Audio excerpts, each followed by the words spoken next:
Hello, race fans. Welcome to another edition of the Turn 5 Racing Podcast, brought to you by Creekside Entertainment, Penyan Electronics, Race Chaser Online, and Speed 77 Radio. I'm your host, Steve Ovens, sitting alongside Clint Miller. We got B-Rad running the soundboard. Boys are back in town here for the second week in a row. And Clint, we're going to start this week's show. We're going to go right into an interview. It's going to be our featured interview of the week, and this guy is going to be pretty busy this week. He's been pretty busy otherwise, I'm sure, but we're going to talk to Brett Deyo, who is getting ready to headline the Hard Clay Open out at the Orange County Fair Speedway. And Brett, welcome into the show.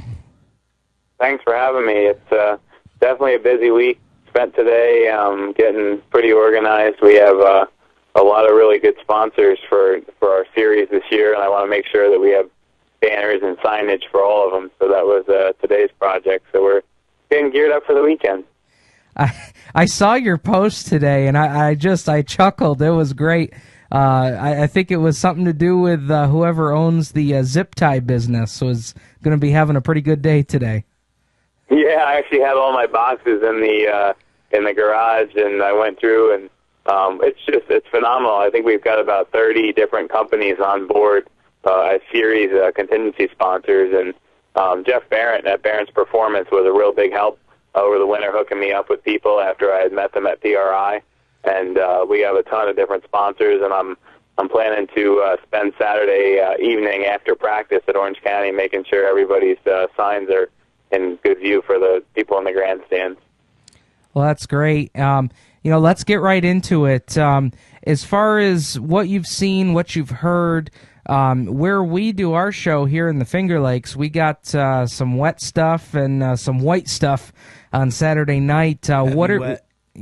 Just kind of their return to the nasty stuff. What are you hearing down there at Middletown? I was actually at the track on Thursday. We had a little bit of a meeting to go over some stuff for race day, and they had the grader out, and we're working, and they actually had two events this weekend. They had motocross at the track on Saturday and Sunday. So they're already de-winterized and ready to go, and they've just gotten some rain, but it's a hard clay, so we're lucky. Even if it rains a lot, it's only the medium clay. So we don't have to worry about the rough track and that kind of stuff that you have to worry about at some other facilities. So we're 100% good to go. We're going to have practice on Saturday from 12 to 5, and then gates will open 8 o'clock on Sunday morning for our event. That's awesome. Have you got an updated on the car count? The last time I checked, I think was around this week. The last time, or today, last week, and it looked like at that point there was about 36. And I know you've had some more announcements since then. Yeah, we have a little bit of a different program because we charge only $5 more to register the day of the race versus a pre-entry. So we typically do not get a lot of pre-entries, and we're actually at around 40 right now. So that's pretty encouraging for us because, for example, last year at 5 Mile Point for the Super Nationals, we had 79 cars, and only 28 had entered in advance. Oh, okay. Wow. So that tells you, we're in pretty good shape for a solid car count when we've got 40 guys that have paid in advance already. And what excites me the most about it is of the 40 we have, it's 7 states and 1 Canadian province. So that's a pretty diverse field of cars, all the way from Milford, Delaware with Matt Jester to Ontario with Matt Billings. It's a pretty nice span of competitors. Absolutely. And I know that even as we get into the last week before this event, you've still got some major sponsor announcements as far as the series goes for the Short Track Super Series. Yeah, just this week we were able to put a deal together through VP that if you have perfect attendance on our series and you win the championship, it's been increased to $10,014. So it's pretty phenomenal. You only have to make the 6 series races, and then come back the week after we close out our points to compete at the King of the Can at Penn Can, and you'll get $10,014. And it's really, the whole thing is honestly, it's baffled me. It's great that we have the support, and we're almost a $30,000 point fund for a 6-race series right now, and Each one of our races pays really heavily. It's a $30,000 purse at Orange County. We just announced Thunder Mountain's going to be $500 to start for our May race.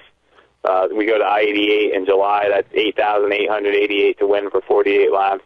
And the money is just phenomenal this year, and I'm pretty excited. And $10,000 I never would have expected in December that we'd be paying over $10,000 for our champion. Yeah. Oh, that's great. And it seems so far that there's a lot of guys that are really have perked up at all of these contingencies. I mean, you take a sport where you're like, well, there's no money in racing, but man, I got to tell you, for your 6-race series and then coming back to the King of the Can, you really, really are making it worth it for these guys. And who knows, if you do really well, you could really make a pretty penny doing this racing gig.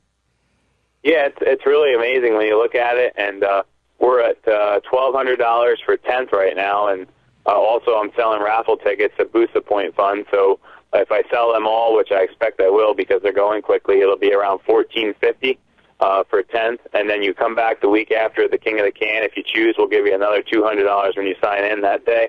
So you're looking at, you could get 10th in our series, run 7 races, and get basically almost $1,700 for point fund money. So it's a really neat deal, and anybody that races with us all year and has perfect attendance and doesn't make the top 12, we're going to give them $250 at our last race. We've got $500 in perfect attendance bonuses for a drawing at our Penn Can race in August. It's just an amazing list of awards and incentives to keep people coming, whether you're the guy that's not qualifying or you're winning our races. And I'm excited. There's a lot of one-night, 2-night-a-week racers who haven't traveled in a long, long time who have already sent me a check and paid for the whole season and took their vacation days. And that's what gets me pumped up, because I get to see different drivers at tracks really aren't normally at. Absolutely. Let's talk about Orange County. Clint and I have actually never been to Orange County. Looking forward to coming down there for the first time. Anybody that's along with us that's never been there, talk to us about the whole experience of arriving there, and what do you see and what do you expect to see for the racing? Orange County is one of the oldest, if not the oldest, continuously operating tracks in the country.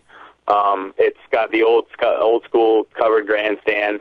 It's got a half covered grandstand, and it's also got a drive-in section, which is pretty neat. You can actually drive in and on the back straightaway, and it's tiered, and you can watch the races from your car. And they have a radio station where you can actually listen into the announcer from your car as well. The place is huge. It's a 5/8 mile track. The pits are in the center, and it actually can seat almost 10 to 12,000 people.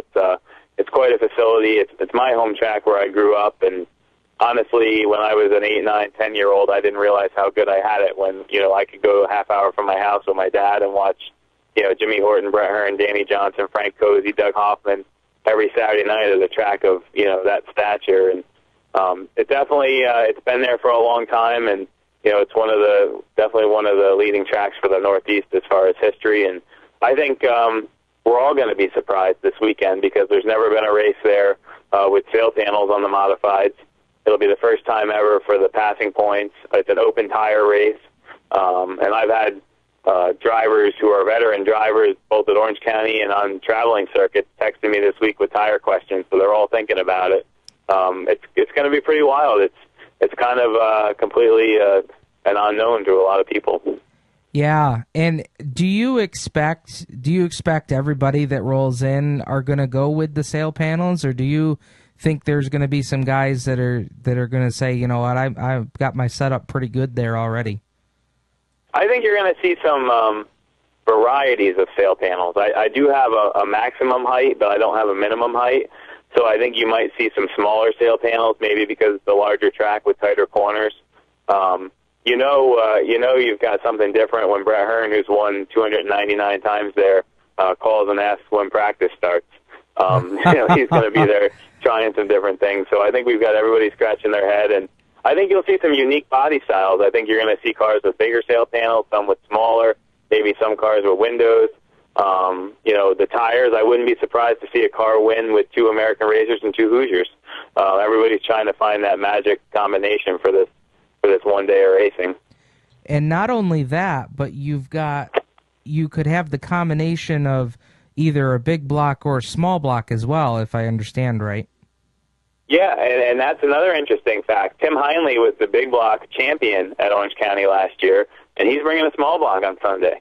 Chuck McKee, some of the drivers who are well known for success at Orange County are choosing to bring a small block. And then you've got a driver like Elmo Reckner that runs up at Fonda and Albany Saratoga. He's got the Hunt spec engine, and he's going to bring that because he gets a 200-pound weight break. So we have to look and see where does a dirt small block fit in, where does an open small block fit in. And there's going to be some pretty potent big blocks. I know Stuart Friesen told me today that he's definitely bringing a big block. So it'll be interesting to see how that all shakes down with a daytime track, and hopefully we'll have a nice sunny day, so that'll make it a little bit more slick for the small blocks, and that might work to their advantage. Yeah. Talk about diversity. I mean, there's so many different things that these guys can run. The tires, the sail panel size. Yeah, absolutely. And that's one of the things that I like about our program is that, we allow all kinds of crazy things, but for the most part, something standard wins just about every time. We look at our Accord races last year, and, Penn Can, it's typically a spec small block, but you never know what might win this race, and I think for the people in the grandstand, it's going to be intriguing to see the cars with the straightaway speed versus the corner speed. Yeah. And oh, by the way, let's not forget, they're going to be qualifying using passing points. So just going to be a really, really, as a race fan, as a media member, driver, whoever, it's going to be a really interesting day out there at Middletown. Yeah. Unique. Yeah, definitely. So, well, that's great, man. I appreciate the update. Is there anything else you'd like to let our race fans know before we get ready for Sunday's opener? Just want to let everybody know, practice Saturday is noon to 5. The tire truck and the fuel truck will be there on Saturday. Camping is allowed on the fairgrounds. There's plenty of room there, and it's free Saturday night. And then Sunday, we're going to start with pit gates at 8 o'clock. And the drive-in section and grandstands will open at 10. And we're working on a driver autograph session for 11:30, and that'll be in the main grandstand area, but we'll also have a bus taking folks from the drive-in section over to the main grandstand. We'll also have Miss Motorsports there, and we're going to have some RC car racing to go on behind the grandstand. So there'll be plenty to do, and we're starting hot laps at 1 and racing at 2, and definitely looking forward to it and getting our series underway. It's been a lot of work all winter, and I'm looking forward to enjoying the racing now. Well, we're looking forward to it as well. I can't wait to get out there. Never been to Orange County. Looking forward to coming out and talking to all the drivers and covering it for the show here. One more question I wanted to ask. We've got the modified show, and we've got Sportsman. What other classes do we have that day? It's actually a 2-division show. We'll run the mods, and then it's the season opener for the Grit Series, the 602 Crate. It's their first event of the season, first time ever at Orange County for the Grit Series, and that's a 25-lap 1,000-to-win event.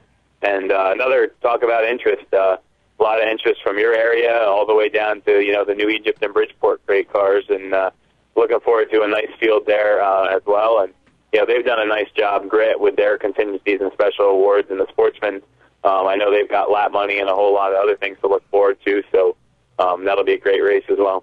Yeah, that's going to be I think this year is going to be a standout year for the Grit Series. They've really done a nice job over there. So thanks again, Brett. We look forward to seeing you on Sunday. And, thanks again for taking your time and letting the race fans know what's going on out there at Orange County. Thanks for having me, and I'll see you Sunday. Hopefully it's a beautiful day. It will be. It will be. It's race day. We're sure of it. It's race day, man. Thanks. All right. Thanks, Brett.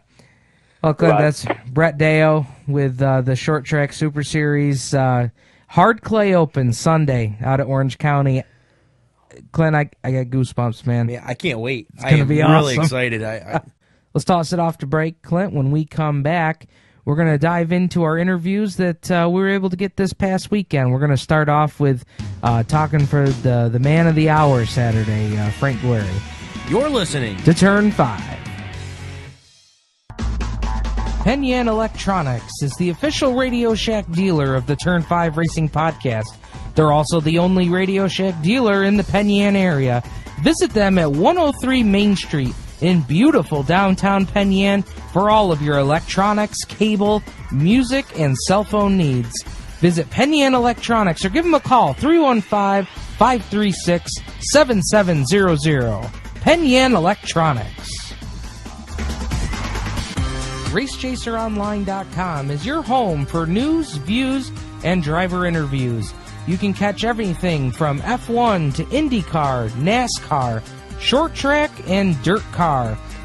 You can also find them on Speed 77 Radio Mondays on Shoutcast. Catch Motorsports Madness live at 7 p.m. and the Stock Car Steel SRI Motorsports Report Thursdays at 7 p.m. Race Chaser Online. Creekside Entertainment is the official DJ and photo booth of the Turn 5 Racing Podcast. If you need karaoke for your bar or party, or if you need the photo booth to create memories that'll last a lifetime, give Stu a call at 315-481-9700, or you can find him on Facebook, search Creekside Entertainment, or find him on the World Wide Web, www.creeksideentertainmentdj.com. Your dirt track home for news, discussion, and driver interviews, along with race results.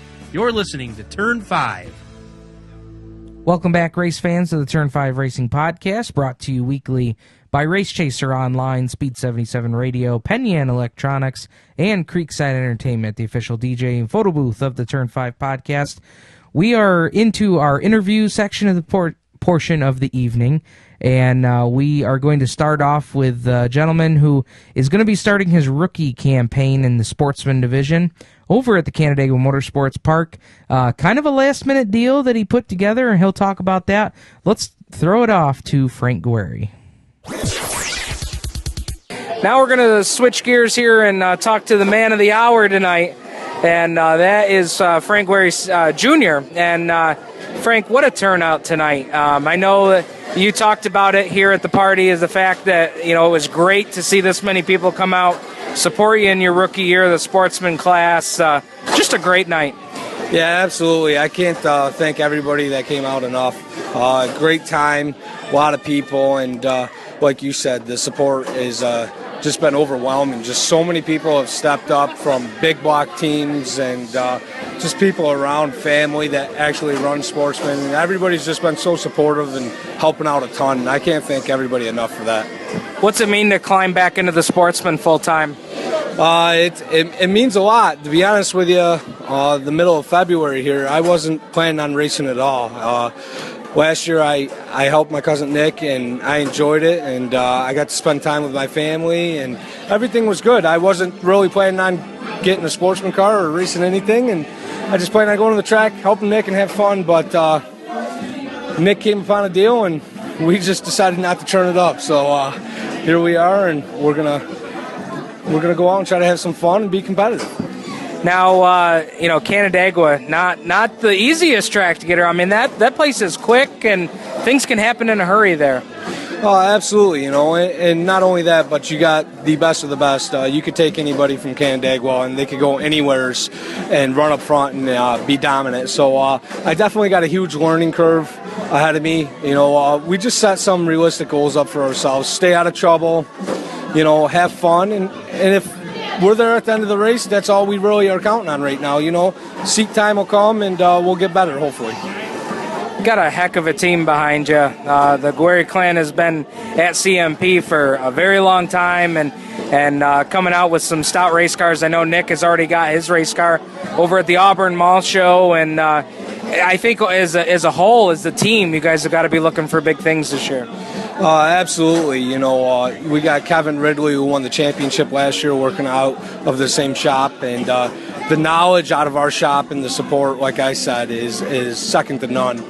These guys know what they're doing, and I'm really leaning on them hard to steer me in the right direction and help me out, and I know they will. We all work together as a team and help each other out, so I'm really looking forward to it. I'm really looking forward to running with my family. Yeah. That's going to be 4 of us, I think, plus Kevin, Yeah.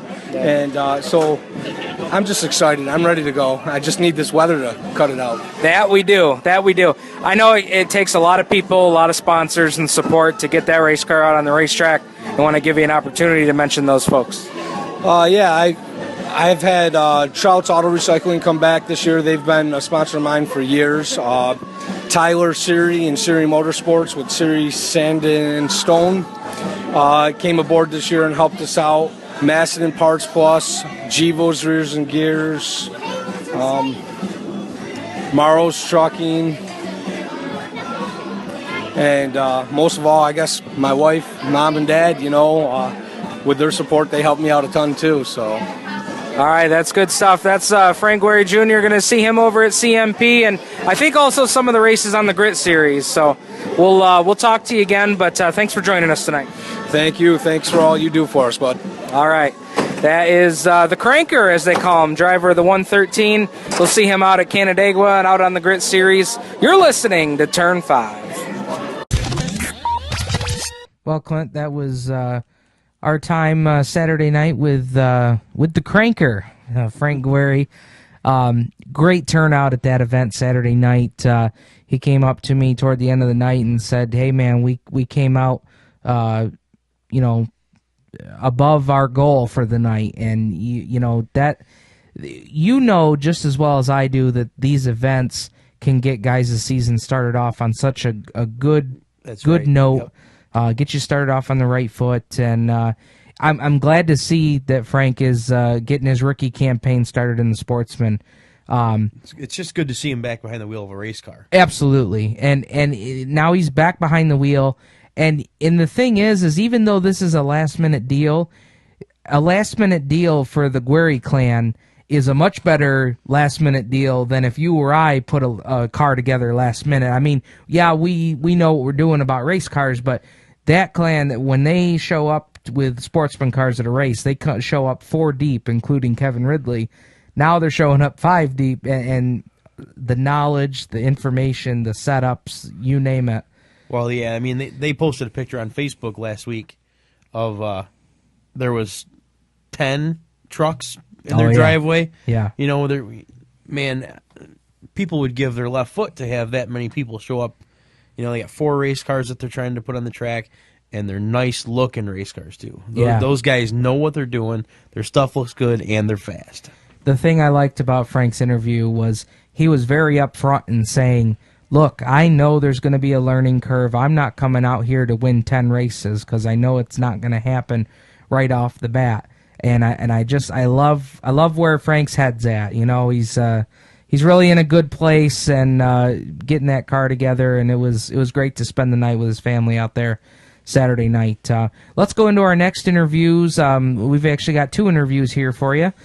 We got to speak with the reigning champion of the Pure Stock Division, Mr. Smooth, Marc Minutolo, telling us about getting his car ready for the season. And then we caught up with Frank Bubba Burnell. And we've been trying to get Bubba on the show for as long as we've been doing. We said, we got to get Bubba on the show at some point. Well, I caught up with him Saturday night, and we're going to get him on the show. So let's go to those interviews.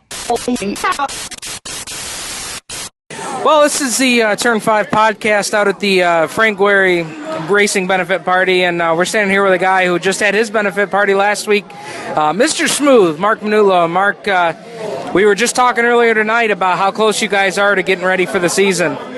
Yeah, definitely making a lot of progress, and it's a good feeling starting from pretty much scratch again, just kind of going down to the bare skin and just trying to work out the bugs that haven't been worked out in many years. When you don't have any major changes to make before the season starts, is it a lot of just tinkering and tuning kind of thing? Well, I'm used to pulling off the trailer a week before the season and running it, but this year we've been working our tails off trying to get that thing ready. So I'm excited for this year. What do we got left before the season starts? Plug and play. Hey, there we go. Well, that's Mr. Smooth, Marc Minutolo. He's getting ready to go here, and we're going to talk to another guy here. He's trying to walk away from me, but I ain't going to let him do it. Hey, I was just seeing a picture of the new Crate engine. Is that new or refreshed motor? Brand new. Got it yesterday. Now, the joke was on Facebook that it looks a little small in the car. What's the deal with that? I lost a lot of weight. Oh, okay. No, you or the engine? The engine. Yeah. Now, what are you looking at this year? And by the way, I don't think I said, but this is Frank Bubba Burnell, driver of the 57 Sportsman car. What are you looking at for this season? Right now, it's actually still up in the air what I really want to do, but I'm really thinking about going someplace different, like maybe Black Rock this year. But it starts like a month later in Canandaigua, so we'll see how we're going there and see how it goes, I guess. Now, with all the announcements this week, I have to imagine that a new promoter in Dan Harpel probably speeds that decision up a little bit to want to switch over to Black Rock. Well, I mean, his brother Andy, I drank with him quite a few times at Syracuse when I was a little younger, and 5 miles a good place to be. The track's always in good shape, and it's going to be a brighter side of Dundee, with a new guy behind the scenes. I mean, nothing against Dean, but the last couple of years it's been rough, and it's a turn up for the place down there. It used to have so much opportunity down there, and now it's just I let it go a little bit. But now with this new guy, it might be back to where it should be. How many times have you gotten to race Black Rock and the Sportsman? I was allowed back once last year. Now tell me this. Back when Black Rock had that inside wall, the best thing you could do was run the middle to the outside, keep your momentum up.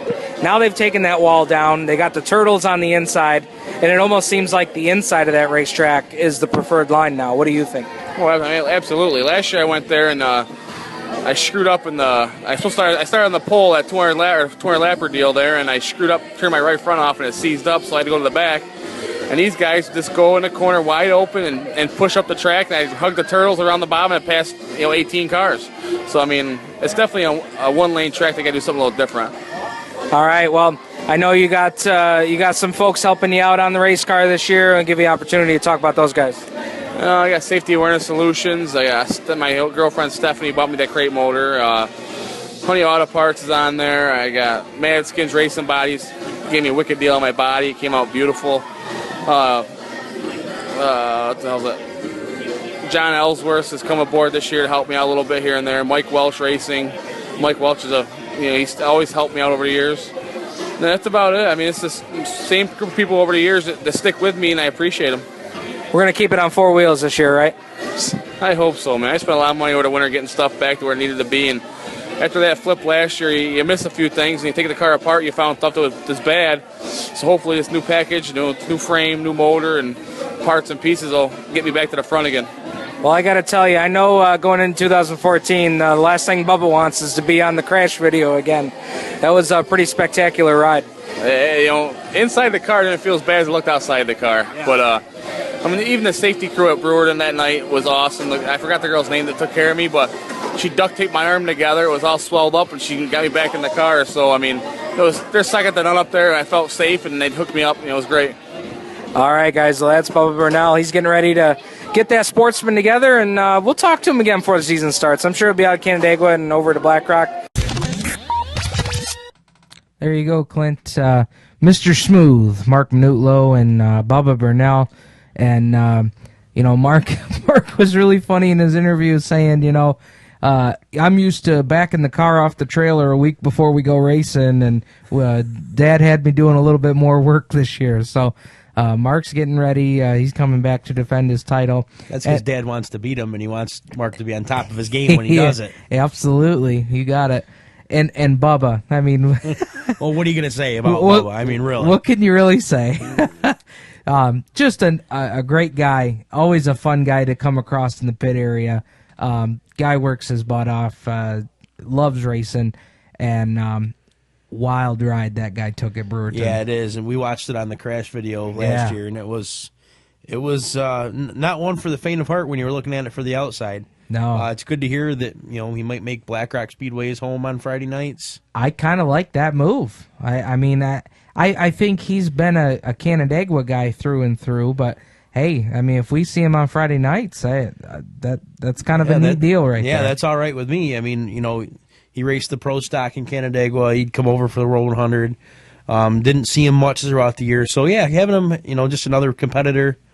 And I have some ideas that maybe I'll run across Dan to make it a bigger or wider couple-lane racetrack.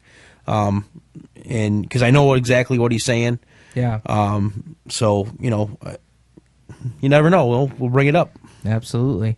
Well, we're going to go off to our next commercial break, take care of a little business here on Turn 5, and when we come back, we're going to have 2 more interviews with the Guererri brothers, and we'll also hear from Erick Rudolph. You're listening to Turn 5. Penn Yan Electronics is the official Radio Shack dealer of the Turn 5 Racing Podcast. They're also the only Radio Shack dealer in the Penn Yan area. Visit them at 103 Main Street in beautiful downtown Penn Yan for all of your electronics, cable, music, and cell phone needs. Visit Penn Yan Electronics or give them a call, 315-536-7700. Penn Yan Electronics. RaceChaserOnline.com is your home for news, views, and driver interviews. You can catch everything from F1 to IndyCar, NASCAR, short track, and dirt car. You can also find them on Speed 77 Radio Mondays on Shoutcast. Catch Motorsports Madness live at 7 p.m. and the Stock Car Steel SRI Motorsports Report Thursdays at 7 p.m. Race Chaser Online. Creekside Entertainment is the official DJ and photo booth of the Turn 5 Racing Podcast. If you need karaoke for your bar or party, or if you need the photo booth to create memories that'll last a lifetime, give Stu a call at 315-481-9700, or you can find him on Facebook, search Creekside Entertainment, or find him on the World Wide Web, www.creeksideentertainmentdj.com. Your dirt track home for news, discussion, and driver interviews, along with race results. You're listening to Turn 5. We are back, race fans, of the Turn 5 Racing Podcast, brought to you by Creekside Entertainment, Penn Yan Electronics, Race Chaser Online, and Speed 77 Radio. Clint, another great interview that I was able to get on Saturday night at the Guererri Racing Party was a interview with Nick and Matt Guererri. Those guys, Nick, I got to tell you, Clint, and you'll hear it in the interview, but Nick is really carrying a lot of confidence into 2014, as he should. He had a pretty good year last year. They're looking to do some different things this year, and then Matt, who is coming up through the ranks, learning little bit by little bit. So 2 stout competitors, and let's go to their interview and listen to Nick and Matt. Well, I caught up with a couple more guys from the Guererri clan, Nick Guererri and Matt Guererri, driver of the 25G and the 12G, and you guys have got a stout team so far. The car working out of your guys' shop won the championship last year, and I'm going to start with Nick. I got to imagine you guys are looking for big things this year. Yeah, we're pumped going into the season. I mean, we all have fresh stuff and plenty of help and some good people supporting us with sponsorship and help at the pit area and crew and stuff like that, so I think we're in good shape. And I know that you've had this, I think this is the second car show you've had your car out at, Motorsports Expo, and of course over at the Auburn Mall for Finger Lakes Speed World. What do you have left to do on the car? Oh, not much at all. Just have to mount up some tires and scale it up and square some things, but I mean bolt-on parts and everything like that, and that's all set up, so we should be in good shape for practice if we get into next week. If not, we'll be ready the week after. Now, I know you guys are going through a rule change over there at CMP with having to get on the modified tires and rims to go along. Is that something you guys are going to start out with, or are you going to wait and transition later? Yeah, we're definitely going to start out with it. The more rubber you can get to the track, the better. Love the rule change, the aluminum wheels, modified Hoosiers. We can buy right off the modified guys for a cheaper price. So we'll probably never have a new tire on our car again. We'll just buy used from the modified guys and go at it. So I like the change. All right, well, let's transition and talk to Matt here, affectionately known as Gibbs around the racing scene here. Fresh car, fresh motor, looking to attack 2014. What are you looking forward to so far? Hopefully for a good year. Got a updated car, new motor. Got a lot of people behind me this year, a lot of new support, so hoping for a good year. Now, we've seen some of the pictures posted on social media. When you guys get together to work on cars, you got trucks as far as the eye can see over there. Yeah, we pack them in. I mean, we got a ton of people, a lot of friends, family that come out and help us. I mean, more people the better. can't ever have enough help. I mean, everyone comes together, we have a good time, work on cars, and it's good to get everybody together. We have fun. What brings you back every week? What do you love about running Canandaigua? I mean, I grew up there, going to Canandaigua every week. My Uncle Paul raced there every week and worked on his car every year. And my brother Nick started racing. I helped him on his car, and just something I always wanted to do. I mean, they raced there my whole life, so just something I felt like I wanted to do, and go race out there racing with them it's a lot of fun. What's the hardest part about getting a hold of Canandaigua? Is it that dry slick, trying to get it to hook up on that? It's real dry slick. It's tough. I mean, you're running against the best sportsman guys that run in the state. Get a lot of experienced drivers, and you go racing against some guys, and someone has won 10, 12 races every year. I mean, it's tough to race against them, but if you go to a different track, it shows when the Canandaigua cars are up front, because you're running against the best of the best every week. So I'd rather run against some guys and the best of the best than... When you beat them, you know you've beat the best of the best out there. I know some of you guys are talking about going out on the Grit Series for the sportsman cars. Is that something you're going to be following along too? Yeah, I'd like to, as long as everything goes good at Canandaigua. I like to take to Canandaigua, and as long as we go good there, we'll try other tracks, depending on the sponsors and money.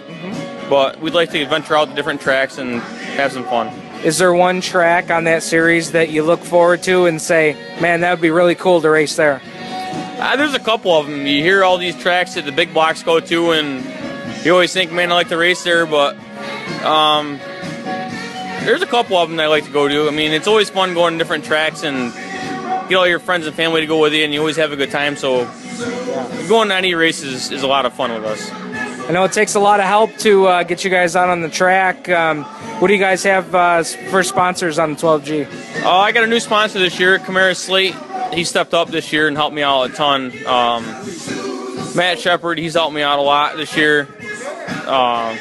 Real good guys. I mean, my brother, he's helped me out a ton with new sponsors, and I mean, a lot of good guys. Givo Rears and Gears, he's back this year. Mike Welch from Aston Parts Plus, he came back this year. A lot of good people behind us this year. And Nick, same with you. I want to give you a chance to get some airtime to the sponsors helping you out on the 25G. Yeah, absolutely. First and foremost, my wife. A lot of support behind the whole racing effort all year long. My parents, the rest of my family, all my friends.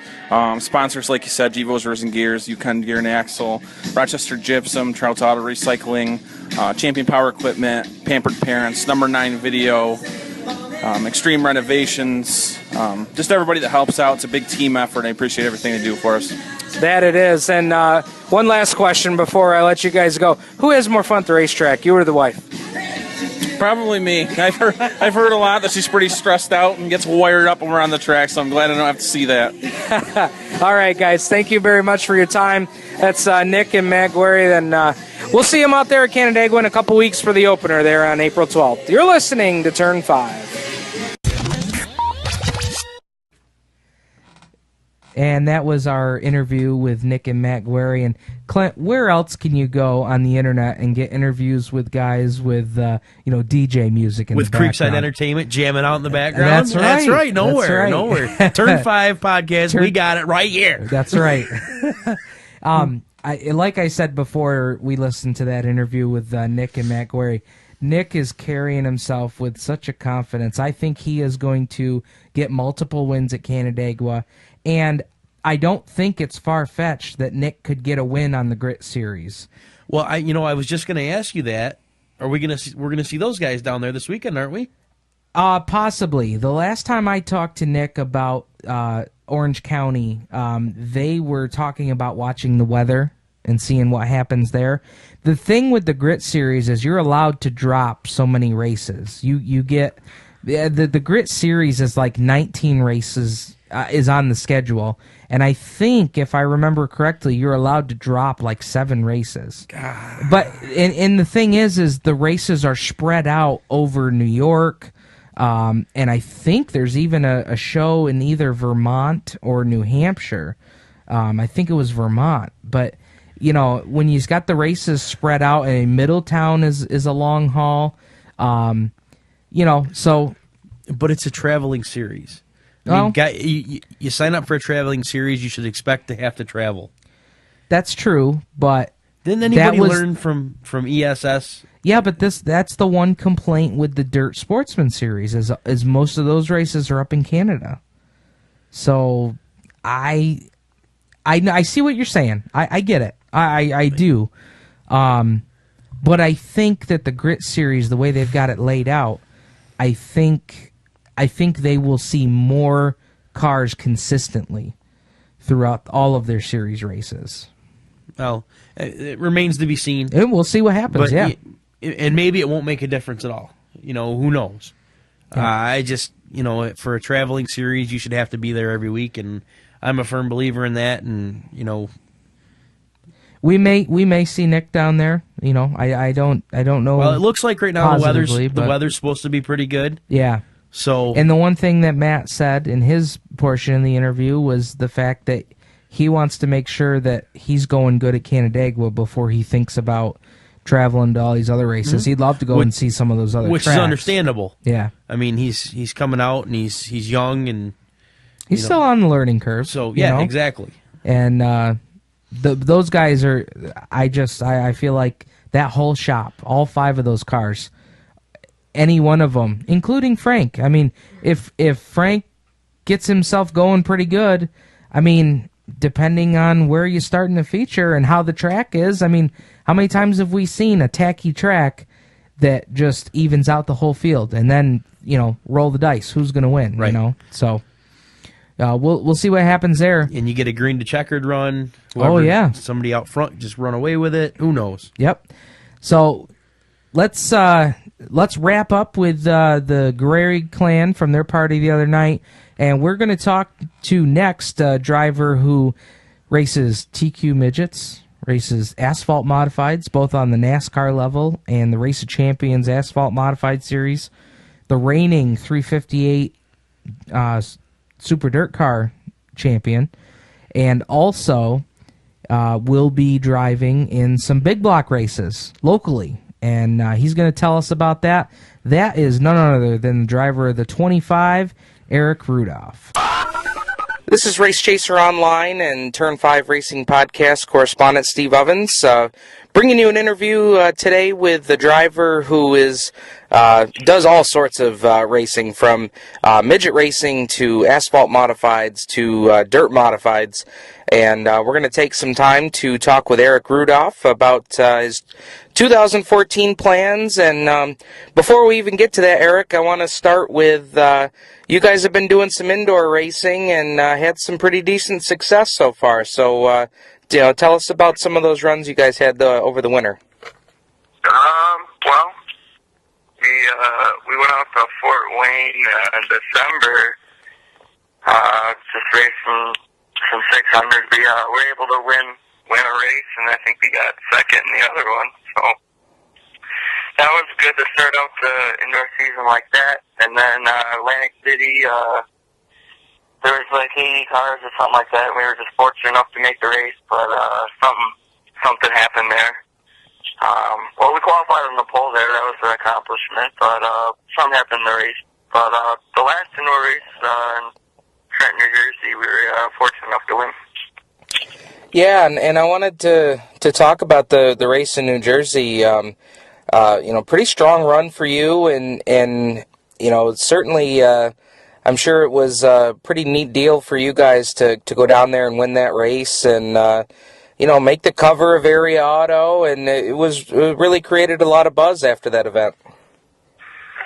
Yeah, it's always nice to win, especially during the winter, because there's really not much else going on. It's just a fun deal to be a part of. And is that the indoor racing? Is that something you guys like to do, kind of as a fun thing, or is that something that is there any plans to continue doing that, or is it just kind of a deal comes up, shortly before the race? Well, I'm good. I'm good buddies with someone that's really established in TQs. He's from Ranford, New York, right where from. We usually team up with him every. His name's Mark Lassler. and I run for him. We usually team up every winter and usually run a handful of races. Just I enjoy doing it, and he's got quite a fleet of them out there, and I just enjoy doing it just for something to do during the winter. Now let's transition over to talking about your dirt racing career. Some of my earliest memories of seeing you race on the dirt was one of the races that you were able to pull down up at the New York State Fairgrounds at a pretty young age, no less, running the Sportsman car. Some pretty vivid images of you getting up and doing the roof dance there at the State Fairgrounds. So, is the dirt something that you prefer over anything else? I mean, you've certainly had some pretty good success with it. Yeah, we started. I bought a 358 in 2012, and I had a little bit of a learning curve, but I was able to win a couple races towards the end of the year, and then just this past year, we really couldn't ask for a better year. I think we were able to win like 4 championships and roughly 20 races. We're able to win 20 races, so it was a good year. We're looking forward to this year. Yeah, and let's talk about this year. We were able to learn earlier this week that your intentions are to move up to the big blocks and take part of the Super Dirt Car Series. Just talk about the decision to move up. I imagine it's kind of, with the season you had last year, it's kind of a natural progression to want to move up to the big blocks. Yeah. Well, it's we were fortunate enough to win a few big races last year that kind of put us in a spot where we could afford to do it, and we're looking forward to it. You mentioned Super Dirt Series. We're probably going to end up running about half the races. We're running the half that makes sense for us to do. And as far as I'm sure there'll be a little bit of a learning curve getting used to the big block versus the small block, but hopefully that doesn't take too long, and hopefully we can have a good year in both our rides. Have you guys have any tracks picked out that you plan to run full time or partial schedule at? Well, we don't plan to run for points anywhere with my big block operation. We'll probably end up racing about 3/4 of the races at Canandaigua, and it'll probably work out to run about half of the tour races. Okay. And then, other than the big block, what other cars and series or tracks do you guys have laid out so far? We're keeping an eye on what's going on at Rolling Wheels. I think everybody's been talking about that a lot, but see what happens there. If they end up racing this year, we'll probably go out there. That's pretty close to here. But I'm going to run about 8 or 9 times in the asphalt modified with Ed McGuire for the ROC series. And then we're going to run for points again with the 358 at Ransomville and try to repeat as champion of the 358 Super Dirt Series. Yeah, and that was part of your impressive year last year, was being able to pull down that series title. What did that mean? It's for the first year ever trying it. I thought that was pretty impressive. A lot of the tracks we've never seen before that we ran, and from the time we got there, we're always going to be learning, and to be able to win the championship in your pretty much rookie season of following, I thought that was really good. And I know some of the big wins that you got there with the 358. I imagine winning the battle at the border had to really rank up there at Ransomville. Yeah. Like I said, without having such a good year last year, I don't think I would be able to to move up to the big blocks this year. We were fortunate enough to win some of the better band races, and the Super Dirt Series were it kind of put us in the green for this year to be able to venture out and try to do these things. And you talked about running Canandaigua. Do you have a lot of experience at that track? Have you guys been able to venture there before? I used to watch there as a youngster, quite a bit, but I have raced there one time before in a micro sprint. But other than that, I have no experience there. Have you been able to poll any information from other peers as drivers or anybody about that place so far? No. I'm not really worried about it. They got to practice. We'll try some stuff out there and we'll go from there. Very good. Well, Erick, I appreciate your time this afternoon to sit down with us and talk about your upcoming season. Before I let you go, want to give you an opportunity to thank the folks that are going to help you get out to the races this year. Yeah, without them, I really couldn't do this. We got a lot of the same sponsors coming back this year. We're got a couple other people interested in being part of the operation, but Snyder Industries going to be back on board this year. We got Brego and Concrete, they're coming back, and Creekside Sales and Service.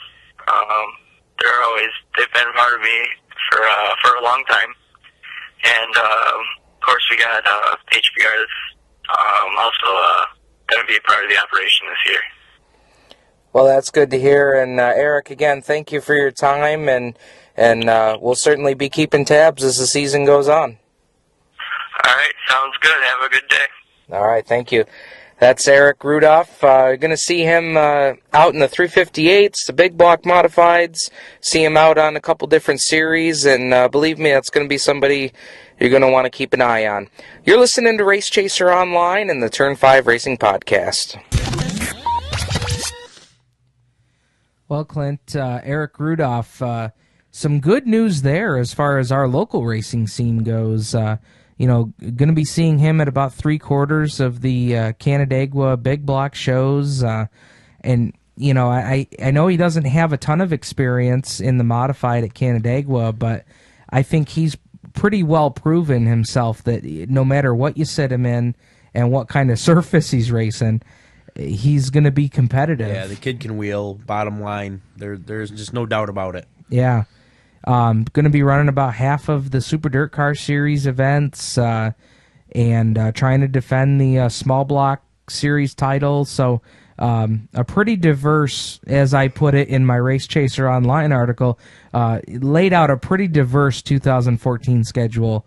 And honestly, I can't wait to see him compete at Canandaigua. I really will be interested. Give him a couple shows to get himself acclimated and everything, but putting him up against Billy Dunn, Matt Shepard, and the rest of the clan, I think that'll be some great shows there at CMP. Let's go off to break, and when we come back, we're going to have news and notes from the dirt track world and our NASCAR picks. You're listening to Turn 5. Penn Yan Electronics is the official Radio Shack dealer of the Turn 5 Racing Podcast. They're also the only Radio Shack dealer in the Penn Yan area. Visit them at 103 Main Street in beautiful downtown Penn Yan for all of your electronics, cable, music, and cell phone needs. Visit Penn Yan Electronics or give them a call, 315-536-7700. Penn Yan Electronics.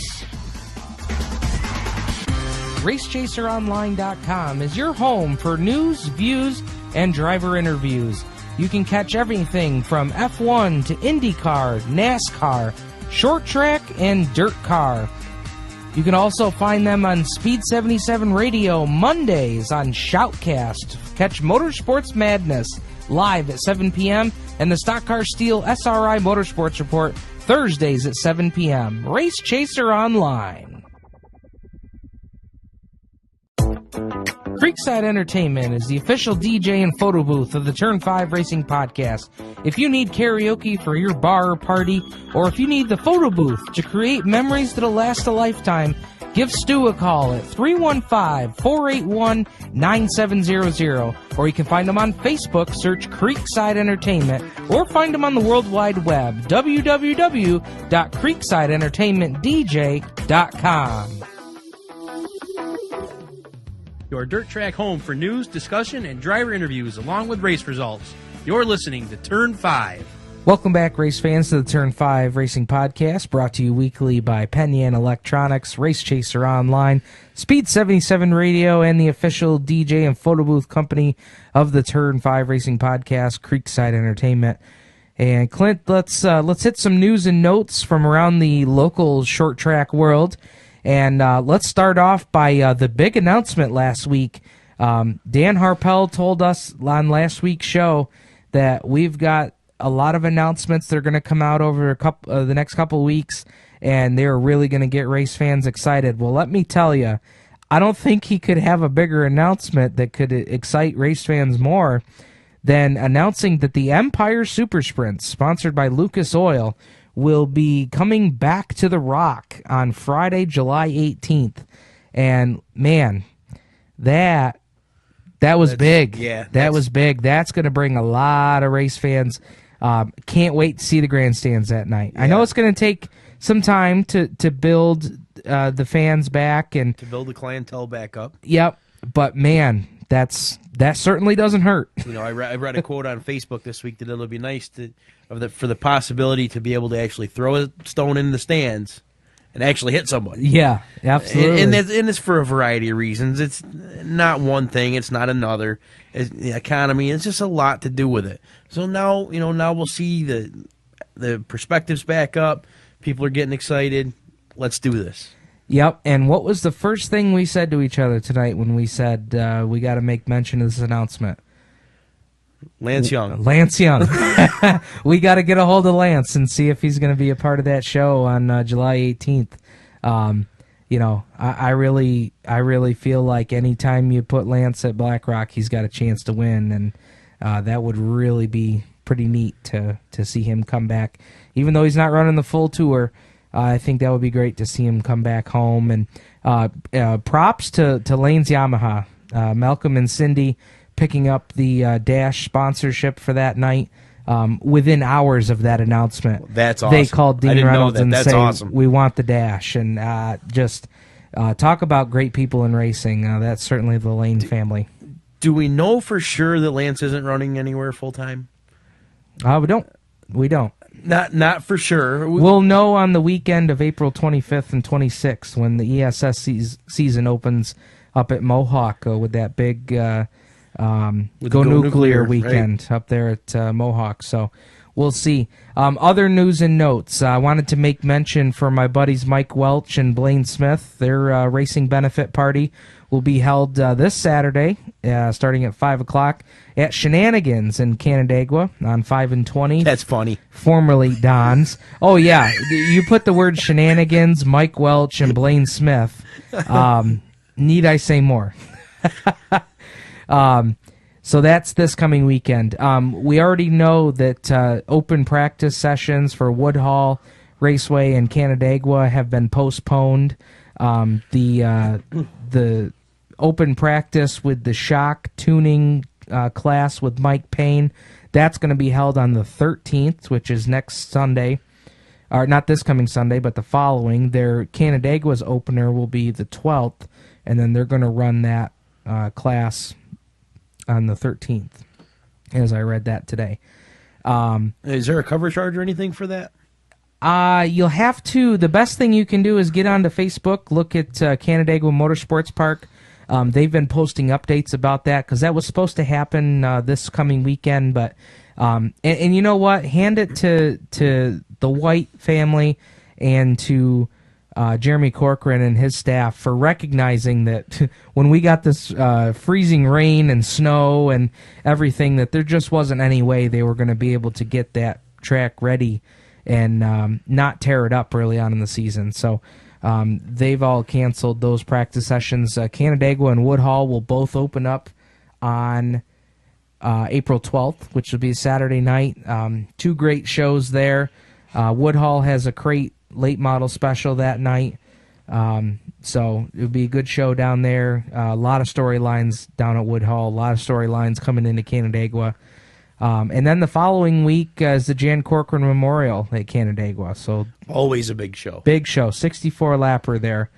And also on the April 19th, we wanted to mention is a benefit for a person who I say is a friend of racing, is a friend of anybody that walks by and says hello. Our friend Jeffrey Searles, longtime companion of the Quinn Sutherland crew, always at the racetrack, always flagging from the pit grandstands, and just always shaking your hand. Yeah, super nice kid, and he'll give a thumbs up to anybody. And I think it's time for us to give that thumbs up and give our support back. He's back home now. They're having a benefit for him at the Seneca Lake Duck Club, April 19th, chicken barbecue, and all sorts of good stuff there for Jeffrey. So make sure you get out there and support him in his battle.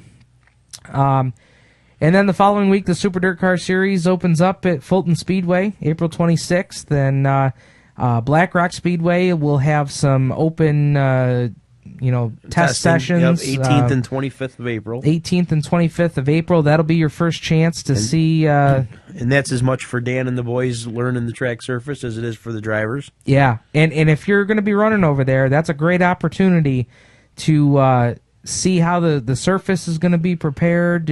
Surely a chance to meet Dan and his boys that are going to be helping out. So make sure to mark that down. And, of course, their opener's on May 2nd. So other news and notes. David Gravel pulls down a big win on the World of Outlaws Sprint Car Series this past weekend. Yeah, he was super fast all night. He passed a lot of cars to win in the feature, which World of Outlaws is kind of unheard of.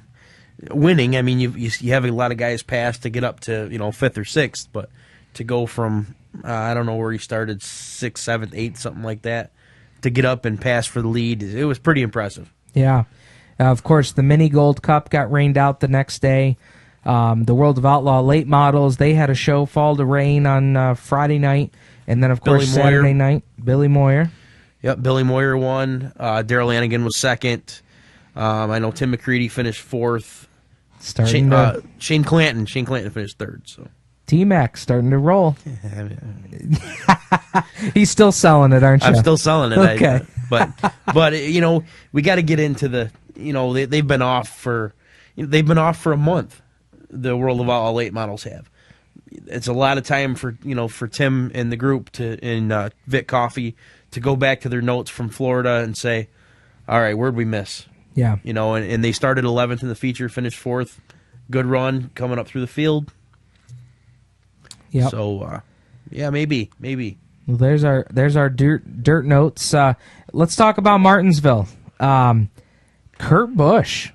I mean, wow. Yeah, that was awesome. Early run in with Brad Keselowski on pit road. Pretty much wiped out Brad's chances for the day. And I love the quote that Kurt Busch had on lap 100. We are junk. Our day is ruined. Yeah. Well, for being ruined, he certainly came back and put a whooping to old 6-time. When's the last time you can say somebody came up through the field and passed JJ for the win at Martinsville? Well, passed him for the win anywhere. The man's got 8 grandfather clocks, and he didn't get number 9 on Sunday. He didn't. Kurt Busch punches his ticket to the chase. Yeah, and I got to tell you, when Kurt passed him the first time and Jimmy passed him back, I thought it was over. I did too. And actually I think that... so didn't the Jimmy Johnson fan in my household. Yeah, that's a story all in itself. You gotta start ducking stuff on Sundays now. Man, I gotta tell you, it's we gotta build a bunker for Sundays. But you know what? If he keeps losing races like this, she said she ain't even gonna watch anymore. So we just got her as a fan. Jimmy, come on, brother. No, you know what? She'll have to find somebody else because it doesn't bother me if he doesn't win. Yeah, me either. But I'm in a tough spot there. So, hey, let's look over to the Turn 5 fantasy points, and we'll have Brad bring up our notepad and review the points from last week. I know as far as picks go, I had Jimmy Johnson. Clint, you had Denny Hamlin, who was able to make it back in the car. Got that sliver of metal out of his eye. They said that it started to rust. That's what caused it started to cause what could have been an infection. And and then Brad went with Jeff Gordon there at Martinsville. So everybody, hey, social. Everybody got a point for knockout qualifying. I think that might have been the first time we've done that. So that was kind of neat. And, of course, I'm proving myself wrong as I look at the notes from last week because we all got a point for knockout qualifying last week. So that's great. Way to go, Steven. So the points as they stood before Martinsville, Clint was with 18. I was 9 points behind with 9 in second. And Brad was nipping at my heels with 8 points. Of course, after the race at Martinsville, I came home with 4 points total. Clint came home with 2 points total, and Brad came home with 3 points total. So we will figure those up. We're going to get ready to make our... So I'm on top with 20, Steven's second with 13, and Brad is third with 11. So we're trying to chip away. And no, I'm not a Jimmy Johnson fan, but man, those 3 bonus points, I needed them. I needed them bad. Yeah, you're posting on Facebook. Is it going to be a 4 or a 7 point day? Man, I needed those points bad. But all right, let's look ahead to Texas. Clint, you're going to get the first pick, being that you finished third this week. Wow, I wasn't even prepared for this at all. Texas. Running it on a Sunday. Shrub. Going with Shrub. Wow. Okay. Not a bad pick. No, not the pick I thought you would have went with, but okay, I'll take it. Yeah, I sit here and the first thing I see of is him in that stupid 10-gallon hat shooting them 6-shooters off. So yeah, I'm gonna go with Shrub. All right, Brad gets second pick. Tony Stewart. Smoke. Wow, country haven't heard from this year. That's the first long shot pick of the year. And I say long shot, I mean it's Tony Stewart, he can win on any given day. But, they've had a couple top 5s, but it's been kind of, okay, we're going to take 2 tires instead of 4, to get track position. But yeah, that's cool. Yeah, that's a pretty good pick. I like the pick of Kyle Busch. And as you look over the past winners at Texas, you've got names like Tony Stewart. You've got names like Kyle Busch. But, the guy that stands out to me, and, boy, this one's tough because I'm at a point now where I need to make up some points, and I can't afford to have a bad day because a couple more bad days and I'm going to be buried as far as the point standings go. So I'm going to go with a safe pick, and I'm going to stay on the sole 6-time bandwagon. I'm going to take Jimmy Johnson for the win. Yeah, that's a pretty solid pick. Track is the cookie cutter racetrack, and it's a lot like Charlotte, and he dominates at Charlotte. He runs well, so yeah, that's not a bad pick. But you're going to get in the last 5 laps, and he's going to blow a tire. He's going to get past because he can't close the deal. Well, I'm taking that chance. It could happen, but at some point, you got to believe that they're going to get on track. And who knows? Maybe they won't. But you got to believe at some point I can't believe that. I mean, it makes me happier every week. But I can't believe that him and Chad Knaus, they aren't going to figure it out pretty soon and be able to reel off 3 or 4 wins in a row. Yeah. Well, we'll see. Starting Sunday, the week after Texas. At Texas. Gonna be a lot of fun to watch. Want to thank all of our guests on the show tonight. Brett Deyo. Make sure if you're out at Orange County or if you're thinking about going to Orange County, make sure you go out there. From where we are here in the Finger Lakes, about a 3.5 to 4 hour drive. You can go see your first race of the year. Come by and say hi. We'll be there doing interviews. We'll be doing video updates. And that's going to be fun, Clint. We're going to video document the day. It's really going to be something neat. I'm trying to take the Super Dirt Week coverage I provided and taking the next step. So we'll see how it all works out. But thanks again to Brett Deyo, Frank Guererri, Nick Guererri, Matt Guererri, Marc Minutolo, Bubba Burnell, Erick Rudolph, everybody from the cast and characters here at the Turn 5 Racing Podcast. We will be back next week with a full recap from the Hard Clay Open. And until next time, you're listening to Turn 5.